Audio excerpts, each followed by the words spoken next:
हाय, मैं हूं अपूर्व सेठ और मैं स्वागत करता हूं आप सभी लोगों का इस बहुत ही स्पेशल कॉन्वर्सेशन पे, जहां हम जुड़ रहे हैं सीआईओ उमेश कुमार मेहता से, जो कि सैमको म्यूचुअल फंड के सीआईओ है। आप बहुत सारे लोग आप इन सभी को जानते ही होंगे। Umesh ji, welcome to our show. मैं आपका धन्यवाद कहना चाहता हूं कि आपने समय निकाल के हमारे जो व्यूअर्स है, सैमको सिक्योरिटीज के जो दर्शक है, क्लाइंट्स है, उनके साथ जुड़ के आप हमारे साथ कुछ बहुत ही इंटरेस्टिंग इंसाइट्स लेकर आए हो, वो शेयर करने वाले हो। तो thank you. So welcome to this special conversation, जहाँ पे हम मार्केट्स में अभी क्या करना चाहिए, ये खास चीज पे बातचीत करने वाले हैं। So welcome, first of all welcome.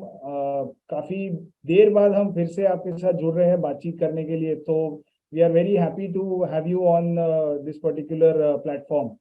धन्यवाद and thank you very much for inviting me.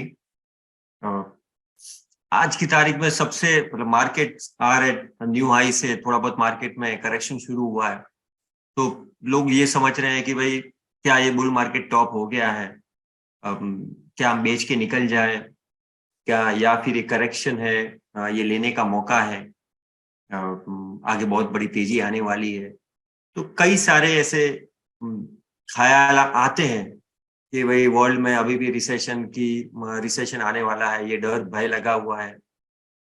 Interest rate कब पीक आउट होंगे, हालांकि अब थोड़ी बहुत नरमाश आई है सेंट्रल बैंकों में, कब पीक आउट होगा, और ऐसे कई सारे सवाल है। और अपने इंडिया में रनअप भी काफी अच्छा मार्केट हुआ है, तो ये क्या सस्टेन होगा, करेक्शन होगा, या एक अल्टीमेट वापस टॉप बन गया है न्यू हाई, वापस हमें फूल करेगा, वापस मार्केट में अच्छा खासा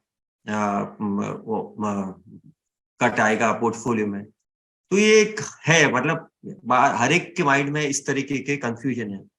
तो मैं आज आपके सामने कुछ फैक्ट्स, अनबायस्ड फैक्ट्स मैं कुछ रखूंगा, जिससे कि माइंड में क्लैरिटी आए। मेरा ओपिनियन मैं आपको नहीं दूंगा, लेकिन फैक्ट्स जो सही मायने में हमें देखने चाहिए वो मैं आपके सामने प्रस्तुत करूंगा, ताकि एक पर्दा क्लियर हो जाए, क्लैरिटी आए कि मार्केट का किधर कैनवास है, मार्केट किधर खड़ा है, और हम कैसे अपॉर्चुनिटी ले सकते हैं।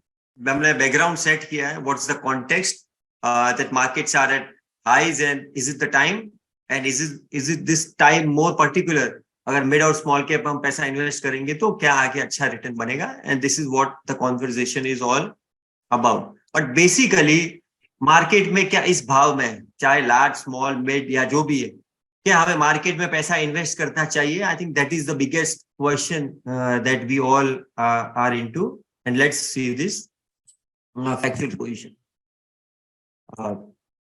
ठीक है, सो सबसे बड़ा, मतलब पूरी दुनिया में जो कॉस्ट ऑफ मनी है वो है, धंधा बिजनेस करने का जो रॉ मटेरियल है वो पैसा, और पैसे की कॉस्ट मतलब जो इंटरेस्ट रेट में हम जो मेजर करते हैं वो बढ़ रही है।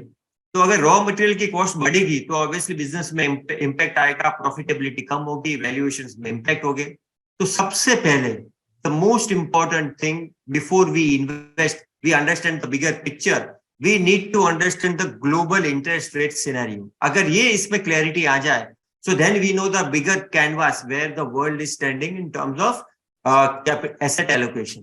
तो ये आप देख सकते हो कि ये यूएस का बॉन्ड यील्ड स्प्रेड का चार्ट है।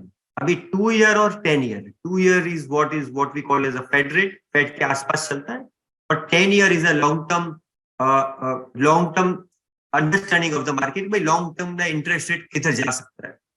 तो पहली बार पिछले 1.5-2 महीने में पहली बार मैं बोल रहा हूं कि ये जो दोनों का स्प्रेड है, 10 ईयर जो नीचे है और 2 ईयर जो ऊपर है ऑरेंज कलर में, ये पहली बार स्प्रेड बढ़ गया है। The distance between two has increased for the first time since this entire interest rate increase journey.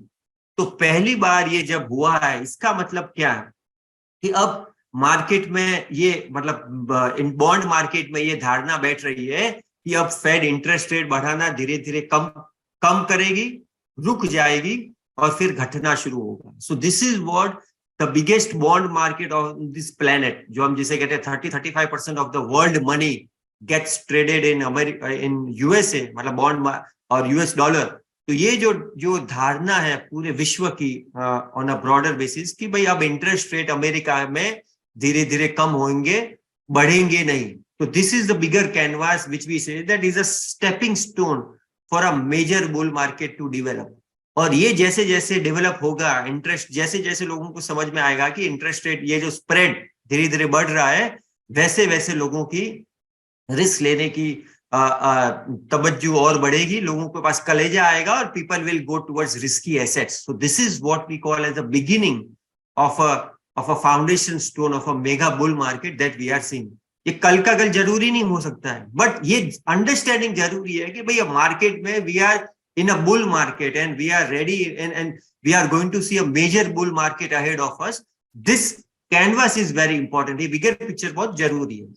एक और फैक्ट मैं आपको दिखा दूं कि जो यूएस फेड 10 ईयर जो यील्ड है वो पहली बार इंटरसेक्शन किया है यूएस फेड रेट से। इसका मतलब क्या है कि now the beginning of reversal has begin. तो अभी जो भय है कि और इंटरेस्ट रेट बढ़ेगा, इन्फ्लेशन बढ़ेगा तो रिसेशन आएगा, स्लो डाउन होगा, वो सारी की सारी जो फियर है अब धीरे धीरे कम हो रही है। और ये एक प्रूफ है। See this are all factual things that people don't look at it, और वो खाली बातें में या यहाँ वहां नैरेटिव्स में वो खो जाते हैं, लेकिन ये जो क्या घटना घटी है एक्चुअल फैक्ट वो देखते नहीं है। तो ये intersection will go a long way in building a great bull market, और ये अंडरस्टैंडिंग बहुत जरूरी है। This intersection is very important. अच्छा, अब ये जो स्लाइड है ना, this is a study done by bank of America. तो इस स्टडी में क्या किया है कि जब फेड ने, यूएस फेड ने इंटरेस्ट रेट बढ़ाना स्टॉल किया, जो महीने में रुक गई है या फेड, उस महीने के बाद अगला 12 महीने में मार्केट 14% बढ़ा है। तो ये 14% my friends is above average number. This is a statistically significant number which over past 40-50 years Bank of America has done this study that जो महीने में Fed has stopped interest rate increase, उस महीने से अगला 12 महीने में मार्केट 14% ऊपर आता है। तो हो सकता है कि अगले इस वीक मीटिंग में फेड और भी अपनी कमेंट्री थोड़ी हल्की कर दे, और अगले साल लगे कि अब फेड रेट वो पीक आ गया है या वो अब इंटरेस्ट रेट वहां से बढ़ेंगे नहीं, तब उस महीने से अगले 12 महीने में मार्केट में 14% इज ह्यूज माय फ्रेंड। और उतनी बड़ी तेजी मार्केट में और आगे आने वाली, आज नहीं तो कल दोस्तों ये आने वाली है, क्योंकि Fed is at the fag end of the interest rate cycle. और आज आरबीआई ने भी देखो हर बार 50 बिप्स या 60-65 बिप्स वो इंटरेस्ट रेट बढ़ा देते। पहली बार 35 बिप्स ही अपने भारतीय रिजर्व बैंक ने भी इंटरेस्ट रेट बढ़ाए। मतलब क्या है कि धीरे धीरे ये जो रफ्तार है वो ऊपर की धीरे धीरे कम हो रही है, और अब रफ्तार रुक जाएगी और फिर वापस नीचे आएगी। तो जैसे रुकी तो उसका ये नतीजा है कि 14-15% मार्केट में तेजी आती है। अगले एक साल तो मार्केट में अभी भी तेजी आएगी। सो दिस इज द एनालिसिस। आइए देखते हैं कि पूरे तो मार्केट का ग्लोबल सिनेरियो क्या है, मतलब stock market as a globally how they are looking. तो ये US Dow Jones industrial average, और नीचे जो ऑरेंज कलर की लाइन आप देख रहे हो रसल्स 2000 इंडेक्स है। अब Russell's 2000 index is largely what we call as a small cap index. तो अमेरिका में जो अभी जो पहली चरण जो तेजी आई है, तो सबसे पहले जो लार्ज कैप्स में पैसा जाता है, क्योंकि वहां पे वैल्यूएशन रीजनेबल रहता है, क्वालिटी रहती है।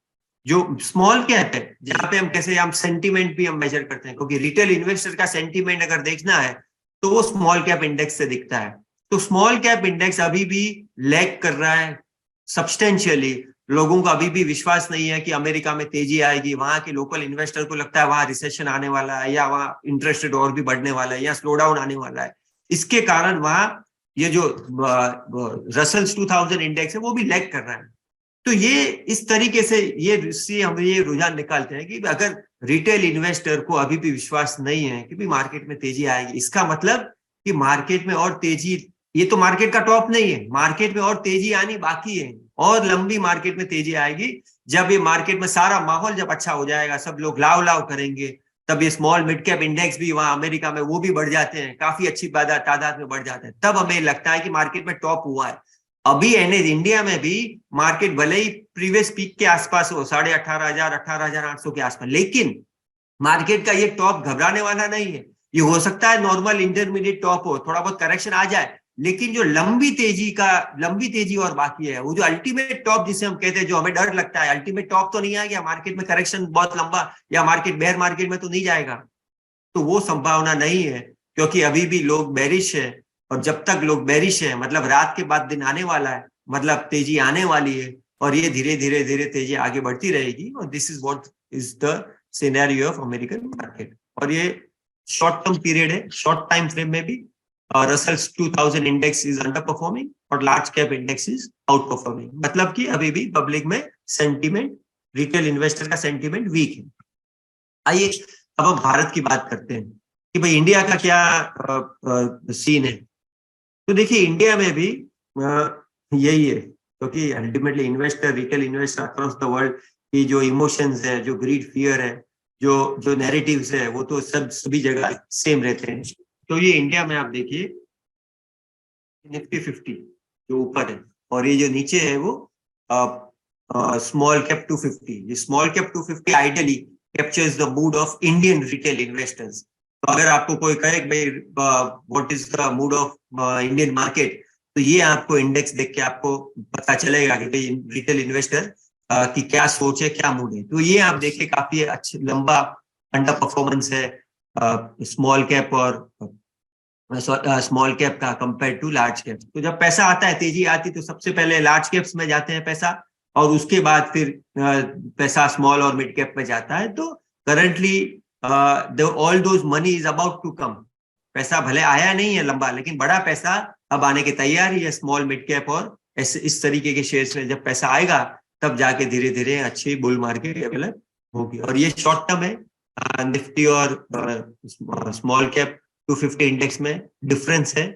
इसका मतलब यही, जैसे मैंने आपको बताया कि शॉर्ट टर्म और मीडियम टर्म में भी ये इंडेक्स लैग कर रहा है, मतलब लोग अभी भी तेजी में नहीं है। तो अब समझते हैं कि मिड और small cap are yet to catch the bull market rally. अभी भी मार्केट में जो रैली आई है, हो सकता है थोड़ा बहुत मार्केट में करेक्शन है, लेकिन जो लंबी तेजी में वो अभी तक उन्होंने पार्टिसिपेट किया नहीं है। कैसे बता सकते हैं?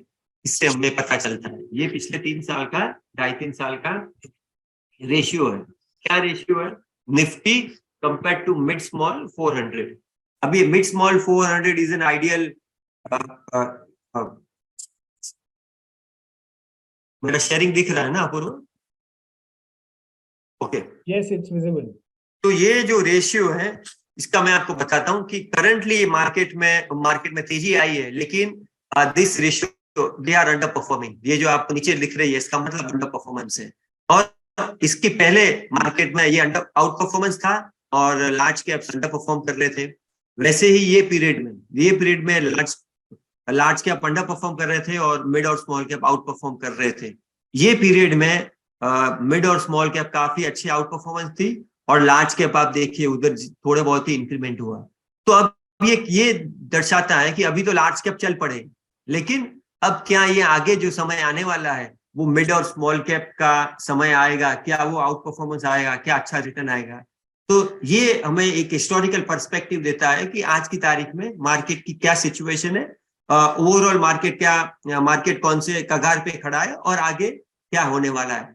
तो इस तरीके से हमें लगता है कि मार्केट में, चूंकि because there was under performance, now it's time for out performance for mid and small cap shares. तो ये सबसे बड़ा सवाल है कि भाई क्या मार्केट में टॉप आ गया है? अगर मार्केट में टॉप आया है, अगर बुल मार्केट टॉप जिसे हम कहते हैं, तो और मार्केट और नीचे जाएगा, तो आप भले कुछ भी ले लो, सब नीचे जाने वाला है। तो ये कॉन्फिडेंस लोगों को अभी भी नहीं है, क्योंकि मार्केट और लेफ्ट टाइम हाई पे है। तो क्या मार्केट वापस नीचे आएगा, ऊपर जाएगा? तो आइए मैं आपको एक और फैक्ट्स अच्छी तरह से बता दूं। देखिए, कोई भी बुल मार्केट को आपको आइडेंटिफाई करने के लिए जो सबसे मोस्ट साइंटिफिक जिसे हम कहते हैं way to analyze market is number of stocks making 52 week high. ये percentage of stocks making 52 week high. तो ये अगर नंबर ज्यादा है तो आप समझोगे भाई मार्केट में टॉप आ चुका है। और ये अगर नंबर कम है, इसका मतलब क्या कि मार्केट में और तेजी बाकी है, मार्केट का और टॉप दूर है। तो जैसे जैसे जब ये नंबर बढ़ेगा, जब तेजी आएगी, जब यूफोरिया आएगा, जब बहुत सारे आईपीओ आएंगे, जब बहुत सारे F&O स्टॉक्स बैंक में चले जाएंगे, जब मार्केट में तेजी बहुत हो जाएगी, तब ये जो नंबर दिखता है। तो ये आप देखिए पिछले 2 साल तेजी आई थी, तो उसमें 11% तक हो गया था। ये जो अल्टीमेट जॉब जो अक्टूबर नवंबर 2021 में ये जो अल्टीमेट अभी जो तेजी जो टॉप दिखा था, उसमें 11% of the shares were at 52 week high. अब आप देखिए, भले मार्केट हाईज तो पहुंच गया है पुराने हाई के आसपास, लेकिन ये जो नंबर है खाली 3% of the stocks are at 52 week high. Friends, this fact is very important. भले इंडेक्स लेवल पे है, लार्ज कैप के इंडेक्स है, लेकिन जो bigger composition of the market है, जो स्मॉल और मिड कैप है, वो अभी प्रीवियस हाईज आना उनके बाकी है, उनमें अभी तेजी का बल आना बाकी है। लोगों को सेंटीमेंट वीक है, लोगों को लगता है शायद तेजी नहीं आई, इसलिए अभी ये नंबर 3% ये जब जैसे जैसे नंबर बढ़ेगा, और बढ़ने वाला ही है, जैसे मैंने आपको बताया रात के बाद दिन आने वाली है, तेजी जब आएगी तब ये नंबर बढ़ेगा, और जैसे जैसे एक्सट्रीम नंबर आएगा तब हम कह पाएंगे कि अब मार्केट का टॉप आया है। अभी तो टॉप बिल्कुल भी नहीं है। जो मेजर टॉप जिसे दो लोगों को फियर है, भाई क्या ये मेजर टॉप है क्योंकि मार्केट लाइफ टाइम हाई के आसपास आ चुका है? आंसर इज नो, ये टॉप नहीं है, क्योंकि number of stocks making 52 week high are small. ये नंबर जब बढ़ेगा तब हम कह सकते हैं कि हो सकता है मार्केट में वो टॉप आया है। देखिए, मार्केट में छोटा मोटा करेक्शन, इंटरमीडिएट टॉप की मैं बात नहीं कर रहा, वो तो कभी भी आते हैं और वो बार बार आते रहते हैं। लेकिन जो बिगेस्ट फियर है, मतलब अब मैं गलत तो नहीं हो जाऊं, मतलब मेरे को नुकसान तो नहीं हो, क्या मैं टॉप में घुस तो नहीं जाता हूं, तो वो हिसाब से ये 3% अगर मार्केट 52 वीक हाई है, इसका मतलब हम टॉप के आसपास नहीं है। ये मैं आपको हिस्टोरिकल एग्जांपल भी देता हूं कि ये जो बुल स्ट्रेंथ हम जिसे मेजर करते हैं, number of stocks making 52 week high, तो ये सेम निफ्टी 50 है। 2005 के आसपास कुछ इसी प्रकार से हुआ था। ये जो टॉप था मार्केट में, उसमें 27% stocks were making 52 week high, और वापस जब डबल टॉप के आसपास आया, जो माहौल लोग अभी बोलते हैं कि प्रीवियस हाई के पास आ गया, ये वो टाइम था 2005 जून में, जब वापस लाइफ टाइम हाई के आसपास मार्केट आ गया था, तो लोगों को लगा आज मार्केट में तेजी खत्म हो गई, मार्केट में डर लगता है, मार्केट में बेचो, माल मत लो। मगर आप देखिए, अगर आप मेजर करते हो number of stocks making 52 week high, वो टाइम पे सिर्फ 14% थे, और इसका मतलब क्या कि और तेजी आनी बाकी है। तो ये जो अगली स्लाइड है is a validation of this कि बुल स्ट्रेंथ बहुत मेजर करना जरूरी है। ये जब खाली 14% था तो वो टॉप हो नहीं सकता, ये जैसे वापस जब 26-27% आया तब जाके वापस मार्केट में अच्छा खासा टॉप बना। तो this is how we need to measure. इसलिए percentage making 52 week high, stocks making 52 week high are low, therefore we don't have to worry, market, the bull market is still ahead of us। तो ये आइए हम देखते हैं अब sentiment कैसे major करते हैं। तो I think one of the most important way to measure sentiment is number of demat accounts that are being open. तो ये CDSL का डेटा है, तो ये जो नंबर है वो धीरे धीरे अभी तो गिर रहे हैं, मतलब जब तक ये नंबर गिरते हैं तब तक कोई मार्केट में टॉप नहीं रहता है, और जब मार्केट का टॉप रजिस्टर होता है तब आपने देखा होगा कि सब अकाउंट लोग इन्वेस्टर आते हैं, नए इन्वेस्टर आते हैं, नए नए अकाउंट्स खुलते हैं। तो वो जो माहौल है वो अभी बिल्कुल भी नहीं है, और वो अभी और समय और बाकी है। इसका मतलब कि ये market is in bull market with normal corrections. तो ये रिसेंटली एक न्यूज़पेपर आर्टिकल था बिजनेस लाइन में कि ओनली 5%, ये BSE का डेटा है कि ओनली BSE में खाली 5% stocks are near life time high. इसका मतलब क्या है कि आप मार्केट में जो भी ले लो आगे और बढ़ने वाला है, because this number is going to increase, and as market जब जैसे जैसे बुल मार्केट में पावर आएगा ये सब नंबर बढ़ते जाएंगे, 5 के 7, 10, 15, 20। तो ये तब जाके हम मार्केट में कह सकते हैं अब मार्केट में तेजी मैच्योर हुई है। अभी ये बिल्कुल भी मैच्योर तेजी नहीं है, अभी तो शुरुआत है, और खाली 5% है, मतलब ये तो कह सकते हैं कि भाई और आगे पिक्चर अभी बाकी है। This is what this indicates. ये डेटा बहुत इंपॉर्टेंट है, अमेरिकन मार्केट का डेटा है आज से 100 साल पहले का। तो हम 1929, जो कई लोगों को शायद होगा कि अमेरिका में जो मेजर सेंचुरी का मेजर बुल मार्केट टॉप 1929 में आया था, उसके बाद ग्रेट डिप्रेशन आया, मार्केट गिरा, और फिर एक सॉलिड बाउंस बैक आया, फिर वर्ल्ड वॉर 2 हुई, फिर वापस बाउंस बैक आया। तो ये 15 साल में काफी कुछ अमेरिकन हिस्ट्री में आ चुका था। तो आप देखिए जो लार्ज कैप स्टॉक का रिटर्न है, average compounded return of large cap stocks in America for that 15 year was 3.5% और स्मॉल कैप वाज 7.6%। अमेरिका में वो टाइम पे स्मॉल और मिड कैप का कोई डेफिनेशन नहीं था, बड़ा और छोटा खाली दो ही डेफिनेशन था। तो स्मॉल कैप का आप रिटर्न देखिए, compounded average was almost double than large cap. और this is what the small और मिड कैप का ये पोटेंशियल है। और जब मार्केट में जब आगे जैसा मैंने आपको बताया और तेजी लंबी बाकी है, और आप स्मॉल और मिड कैप में जब आप इन्वेस्ट करके रखोगे लॉन्ग टर्म के लिए, तो अच्छा पैसा बनेगा। तो I think this was all about the potential of small and mid caps। और मार्केट में कोई घबराहट नहीं है, ये हो सकता है नॉर्मल छोटे मोटे करेक्शन तो आते रहेंगे, लेकिन और तेजी लंबी और आगे बाकी है, और स्मॉल और मिड कैप में इन्वेस्ट करने से अच्छा आगे रिटर्न बनेगा। थैंक यू उमेश जी, आपने काफी शॉर्ट और स्वीट प्रेजेंटेशन में काफी कुछ समझा दिया कि why there is a big scope in the markets right now to invest in small and mid cap companies. तो अभी जो ये स्मॉल और मिड कैप कंपनीज में आगे तेजी आने वाली है, उसका बेनिफिट लेने के लिए जो कॉमन रिटेल इन्वेस्टर्स है वो क्या कर सकते हैं? बताता हूँ। देखिए, as part of disclaimer we have this NFO that is going on and that is predominantly investment in small and mid cap। लेकिन मैं आपको कुछ आज मेरिट्स के बारे में बताऊंगा, not that in terms of भाई ये है मार्केट या NFO में, मार्केट में अभी करंटली प्रोडक्ट अवेलेबल है, NFO शुरू है, लेकिन मैं आपको इसके मेरिट्स के बारे में बताता हूँ कि ये क्यों है और क्यों कैसे हम लाए हैं। तो ये standard disclaimer as mutual fund कि हम यहाँ पे कुछ स्टॉक्स की वगैरह कुछ बात करेंगे, वो खाली इलस्ट्रेशन पर्पस है, that is not an recommendation to buy और past performance may not repeat in future. तो आइए समझते हैं। देखिए, ये मार्केट में ये जो आप अभी जो इमेज देख रहे हो, अगर आपको एक शिप चुननी है कि मेरे को सबसे ज्यादा ऊन कौन देगा, तो आप शायद बता नहीं पाओगे क्योंकि सब एक जैसे लग रही है। तो आज की तारीख में मार्केट की भी यही हालत है।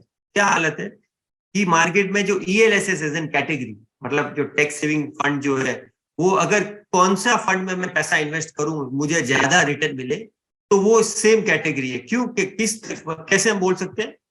इसके कारण सबके there are 39 funds available, almost everyone is, सबके झोली में 70% लार्ज कैप्स है। जो इन्वेस्टमेंट बास्केट जो एसेट एलोकेशन है, 70% is sitting in large cap bucket. तो ये मार्केट, ये आज इन्वेस्टर जब इन्वेस्ट करता है as an ELSS as an category, तो उसकी झोली में 70% लार्ज कैप्स आते हैं।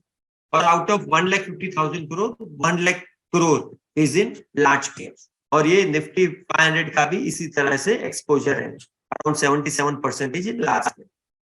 और एक और हैरानी की बात है कि ये जो 70% लार्ज कैप है, उसमें से जो 15 स्टॉक्स है, that almost is 40% across category. मतलब ये जो 15 स्टॉक्स है, वो ज्यादातर सभी फंड हाउस के पास है, और दे कॉम्प्राइज ऑफ 40%। ये जो एक्सट्रीम राइट में देख रहे हो, 40% क्या है? ICICI bank 8-9%, HDFC bank, Reliance है, ITC, ये सारे के सारे सबके पास है, और दिस कॉम्प्राइजेज ऑफ 40%। तो आइए आप समझते हैं कि भाई लार्ज कैप जो है उसकी कैपेसिटी क्या है रिटर्न देने की। तो अभी स्मॉल और मिड कैप की हमने पोटेंशियल देखा, तो पहले समझते हैं कि जो सेंसेक्स है 30, जो लार्ज कैप का जुत्था है, मतलब जो 30 शेयर्स का संगठन है, उसका हर 10-10 साल का जब हम रिटर्न देखते हैं, तो हर साल 10-10 साल बाद कम होता है। 80 से 90 20%, 21%, फिर 90 से 2000 वापस 21%, 2000 से 2010 13%, 2010 से 2020 9%, और शायद पूरी कोविड को एडजस्ट करें तो 11%। तो the ability of the large caps to deliver the return is diminishing.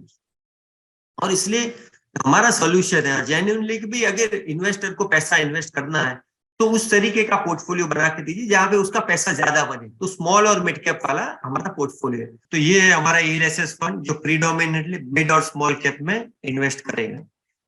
और ये जो लार्ज कैप का पोटेंशियल इंडिया में निफ्टी 50 का जो एवरेज रिटर्न है पिछले 10-12 सालों का एवरेज 16% रिटर्न है निफ्टी 50 ने दिया है, और निफ्टी मिड कैप ने 24% दिया है। तो डिफरेंस आप दोनों का 8% है। तो 8% अल्फा इन्वेस्टर को मिलता है, जब वो मिड और स्मॉल कैप में पैसा इन्वेस्ट करता है। तो ये अपना ये नेशनल स्टॉक एक्सचेंज का डेटा है, उसके ये एवरेज रिटर्न है और ये 3 ईयर रोलिंग रिटर्न कंपैरिजन है। देखिए मिड और स्मॉल कैप 400 एक इंडेक्स है जो नेशनल स्टॉक एक्सचेंज पब्लिश करता है और ये निफ्टी 500 जो पब्लिश करता है। अब 3 ईयर रोलिंग रिटर्न मतलब पिछले 15 साल में इन्वेस्टर कोई भी दिन अगर इन्वेस्ट करता है मिड और स्मॉल कैप में compare to his investment in Nifty 500 जो लार्ज कैप में, तो अगले 3 साल का रिटर्न वो 8% ज्यादा मतलब 8% का अल्फा एवरेज अल्फा बनता है अगर वो स्मॉल और मिड कैप में इन्वेस्ट करता है। तो 3 साल का रिटर्न निफ्टी 500 का 41% बनता है और 3 साल का मिड और स्मॉल कैप का रिटर्न 49% बनता है। तो ये जो डिफरेंस है वो 8%, ये 8% दोस्तों सिग्निफिकेंट स्टैटिस्टिकल नंबर है।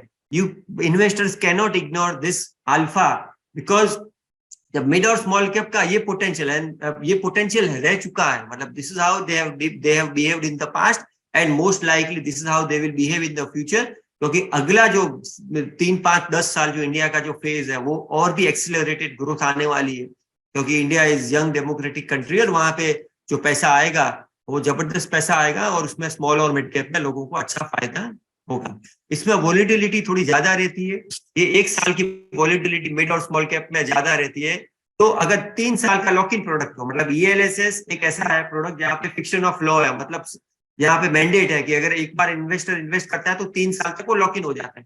तो 3 साल का जब लॉक इन पीरियड, तो उसका जब हम रिटर्न वॉलिटिलिटी देखते हैं ऑन अ रोलिंग बेसिस तो काफी कम हो जाती है। जो ग्रीन कलर का जो लाइन है वो, तो वॉलिटिलिटी कम हो जाती है इन्वेस्टर के पोर्टफोलियो में और रिटर्न अल्फा वही हाई उसके लिए बनता है। तो this is a win win situation कि अगर लॉक इन वाला प्रोडक्ट है तो उसमें स्मॉल और मिड कैप वाला पोर्टफोलियो इन्वेस्टर के लिए बिठा दो, तब 3 साल बाद जब वो तिजोरी जब खोलेगा तो उसे अच्छा रिटर्न भी दिखेगा और उतार चढ़ाव वॉलिटिलिटी भी नहीं हो रही, क्योंकि वो 3 साल कुछ कर ही नहीं सकता है। तो ये मैजिक है, this is how investor will be able to get the superior wealth experience. तो ये सॉलिड कॉम्बिनेशन है 3 year and plus mid and small cap.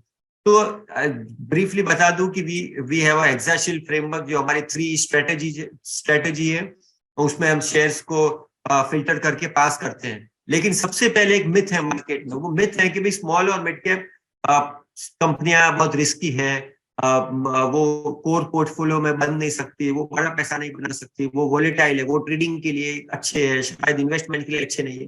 ये सब मिथ है। कई सारी स्मॉल कैप और मिड कैप कंपनियां, वो जो इंडस्ट्री लीडर है अपने आप में, वो एक मोनोपोली पोजीशन है उनकी, अच्छी ग्रोथ है और वो काफी अच्छे डिलीवर कर रहे हैं नंबर स्टॉक मार्केट में। तो कुछ कंपनियों के बारे में ऐसा मैं आपको एग्जांपल दिखा दूं। सबसे पहले भारत की सबसे बड़ी company RT agent camps is a small cap and camps is a great wealth creating company, but वो खाली स्मॉल कैप है और वो काफी अच्छा पोटेंशियल है कैम्स में। वैसे कई सारी कंपनियां हैं, पेज इंडस्ट्रीज मिड कैप है, हालांकि अभी लार्ज कैप बन गई है, लेकिन कजारिया सेरामिक अभी भी मिड कैप है जो 10% मार्केट शेयर है टाइल्स में। फाइन ऑर्गेनिक ये भी मिड कैप है, लीडर है एडिटिव्स में। Jubilant Foodwork fastest growing most efficient QSR company अभी भी मिड कैप है। डोमिनोज पिज्जा जो ब्रांड चलाती है। CDSL स्मॉल कैप है, पूरे विश्व की लार्जेस्ट डिपॉजिटरी पार्टिसिपेंट कंपनी। तो ये सारी ऐसी अच्छी कंपनियां हैं, जब इन्वेस्टर इस कंपनियों में, जब इस तरीके से कंपनी में इन्वेस्ट करता है तो उसे अच्छा रिटर्न मिलता है। देखिए 2 हो सकता है, या तो मिड कैप छोटी कंपनी या वेल्थ डिस्ट्रॉय हो जाए, या मिड कैप लार्ज कैप बन जाती है। 2 हो सकते हैं। तो जब छोटी कंपनी लार्ज बन जाती है, मिड से लार्ज बन जाती है, तो इस तरीके के रिटर्न बनते हैं। नेस्ले में 20%, बजाज फाइनेंस में 40%, टाइटन में 26%, एशियन पेंट। तो ये वेल्थ क्रिएटिंग कंपनी है। तो हमने एक स्टडी की थी, भाई ऐसे तो क्या होता है कि कंपनियां वेल्थ बनाती है और ऐसे तो क्या हो जाता है तो कंपनी वेल्थ डिस्ट्रॉय करती है। तो ये 6 पैरामीटर में हमने मोटा मोटी सब कंपनियों को बकेट किया। तो क्या 6 पैरामीटर है, आइए समझते हैं। मिड कैप जब स्मॉल बन जाती है या जब कंपनियां वेल्थ डिस्ट्रॉय करती है, तो ये सब 6 चीज उसमें होती है। क्या होती है? कंपनी में सस्टेनेबल ग्रोथ नहीं रहती है, रेगुलेटरी ओवरहैंग काफी ज्यादा रहता है, कंपनी उस सेक्टर में एंट्री बैरियर नहीं रहते, मतलब कोई भी कंपनी आ जाती है और बिजनेस करना शुरू करती है, मतलब कंपटीशन बढ़ जाता है। कॉर्पोरेट गवर्नेंस उस कंपनी में स्ट्रांग नहीं रहता है। और कैश फ्लो मैनेजमेंट, वो कंपनी अपनी वर्क इन्वेंट्री है वो कैश में कन्वर्ट नहीं कर सकती। अब कैश में कन्वर्ट नहीं कर सकती तो पैसा तो चाहिए, तो वो बोरो करना पड़ता है। बोरो करना पड़ता है तो कंपनी के बुक्स में हाई डेट हो जाता है। तो ये जब 6 पैरामीटर होते हैं तो कंपनी वेल्थ डिस्ट्रॉय करती है। और ये जब 6 चीज रहती है, कंपनी में सस्टेनेबल ग्रोथ होती है, रेगुलेटरी एक अच्छा ओवरहैंग नहीं रहता है, मतलब रेगुलेटर है लेकिन वो रीजनेबल कंट्रोल करता है, ताकि बहुत सारा एंट्री बैरियर भी रहे और बहुत सारे कंपटीशन में रूल्स रेगुलेशन फॉलो होते रहे, एंट्री बैरियर उसमें रहते हैं, कॉर्पोरेट गवर्नेंस उसमें अच्छी रहती है कंपनी में, कैश फ्लो वो अच्छी तरीके से जो इन्वेंट्री है उसको कैश में कन्वर्ट कर सकते हैं। तो कैश में कन्वर्ट होता है तो उन्हें पैसा लेने की, डेट लेने की जरूरत नहीं है। तो all these companies are low debt company. तो ये जब 6 पैरामीटर रहते हैं तो company from a small to mid and mid to a large cap जो अच्छी वेल्थ क्रिएट करती है, तो इसे हम कहते हैं क्वालिटी। और ये सारे क्वालिटी पैरामीटर्स में हम कंपनी को चेक करते हैं। तो ये क्वालिटी पैरामीटर हमारा एग्जैक्शियल फ्रेमवर्क है, वो सारे के सारे 6 पहलू पे चेक करता है। अगर स्कोर हाई है तो कंपनी पास होती है और इस तरीके से हमारा इन्वेस्टेबल यूनिवर्स आता है। तो ये 6 ड्राइवर्स है और ये सब कंपनियां एज एन एग्जांपल, जो कंपनियां जो वेल्थ क्रिएटिंग कंपनी जो क्वालिटी कंपनी है, पेज ने 32% कैगर रिटर्न दिया है, कजारिया ने 28% कैगर रिटर्न दिया है, फाइन ऑर्गेनिक ने 53% रिटर्न दिया है कैगर रिटर्न, पीआई इंडस्ट्रीज ने 39%, अभी भी ये 45,000 करोड़ है, अभी भी मिड कैप कंपनी है। JB chemical fastest growing domestic formulation company 38% CAGR, अभी भी 14,000 करोड़ की कंपनी है, अभी भी ये मिड कैप है। एलटीटीएस 38% कैगर रिटर्न दिया है। विनती ऑर्गेनिक वर्ल्ड लीडर है आइसो बुटिलिन में, 65% मार्केट शेयर है, 44% कैगर रिटर्न दिया है, अभी भी 21,000 करोड़ का मार्केट कैप है। ये 21 का 40 हो सकता है, 40 का 60 होगा। इस तरीके से वेल्थ इन्वेस्टर ऐसा बना पाएंगे। बालकृष्ण टायर 29% कैगर रिटर्न दिया है, ये वेल्थ डिस्ट्रॉइंग कंपनी है। एनएमडीसी प्राइसिंग पावर नहीं है, लार्ज वाला आज मिड कैप हो गया, 5,000 करोड़ मार्केट कैप हो गया। सुजलॉन एग्रेसिव बेट, डेट ज्यादा कंपनी में आ गई, 14% नेगेटिव कैगर रिटर्न है। तो इस तरीके से कंपनियां वेल्थ डिस्ट्रॉय होती है। एंड हमारी स्ट्रेटेजी है कि हम how do we check valuation. Valuation हम देखते हैं अल्टीमेटली कैश फ्लो से। तो कैश एक ऐसा एक नजरिया है जिसे कोई कलर नहीं लगता है, तो that is an unbiased way of looking at valuation. तो हम कैश फ्लो ये देखते हैं मार्केट में कि अगर 100 रुपए की अगर जो मार्केट कैप 100 रुपया है तो कंपनी कैश कितना बनाती है साल के एंड में। तो ये जो वैल्यूएशन पैरामीटर है हम देखते हैं कि भाई कंपनी ज्यादा महंगी तो नहीं है, तो महंगी दाम नहीं देना है, तो कैश फ्लो यील्ड के हिसाब से हम वैल्यूएशन करते हैं। हम कब एंटर करेंगे? जब हाई कंपाउंडिंग एबिलिटी होगी, एक्सेसिव टेस्ट पास करेगी और वैल्यूएशन जस्टिफाइड रहेंगे और स्ट्रॉन्ग रिलेटिव परफॉर्मेंस रहेगी। तो ये सब चीज में ये हमारे एंट्री एग्जिट के रूल है। और हम एफिशिएंट टर्नओवर मेंटेन करेंगे, क्योंकि बिकॉज अपॉर्चुनिटी ज्यादा रहती है तो हो सकता है इसमें टर्नओवर ज्यादा हो, क्योंकि उन 1,900 कंपनियां हैं मार्केट में, वहां पे कई सारी कंपनियों में हलचल होती है। तो we will be nearest to the market in terms of identifying a great opportunity in small and mid cap. और जब मिड जब लार्ज हो जाएगा तब हम शायद बेचेंगे और पैसा मिड स्मॉल और मिड कैप में पैसा लगाएंगे। 35 स्टॉक का पोर्टफोलियो रहेगा। और क्योंकि 35 क्यों? क्योंकि ज्योग्राफिक डाइवर्सिफिकेशन नहीं, सब इंडियन कंपनी में पैसा रोकेंगे, इंडियन लिस्टेड कंपनी में लिक्विडिटी थोड़ी सी कम रहेगी, हो सकता है थोड़ी प्राइस वॉलेटिलिटी ज्यादा, हो सकता है थोड़ी बिजनेस रिस्क हो। इसलिए 35 stock is an optimum number, यहाँ पे अच्छा अल्फा भी बन सके और वॉलेटिलिटी भी कंट्रोल माफक सर हो सके, इसलिए 35 स्टॉक का।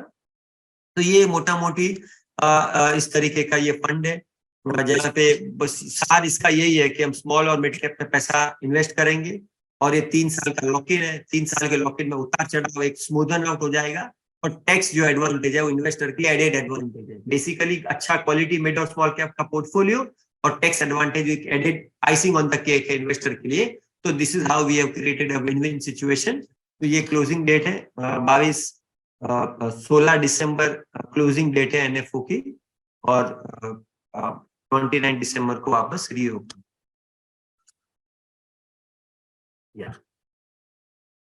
Sure. So thanks a lot Umesh ji, आपने पूरा जो हमें एक्सप्लेन किया है कि मिड कैप, एक तो अपॉर्चुनिटीज कैसे बहुत बड़ी है मिड कैप और स्मॉल कैप स्पेस में अभी, और इस अपॉर्चुनिटी को कैसे आप म्यूचुअल फंड के द्वारा, जो सैमको का म्यूचुअल फंड आ रहा है, जो एनएफओ ओपन है उसके द्वारा आप ये अपॉर्चुनिटी को टैप कर सकते हो। So ELSS is a very good way to tap this opportunity. तो उमेश जी, thanks a lot for sharing your time and insights with us.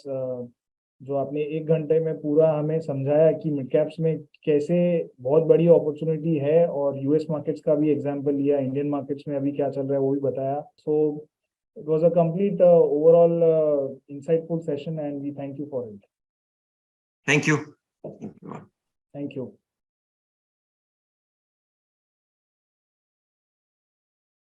Mutual fund निवेश बाजार के जोखिमों के अधीन है. योजना से जुड़े सभी दस्तावेजों को ध्यान से पढ़ें.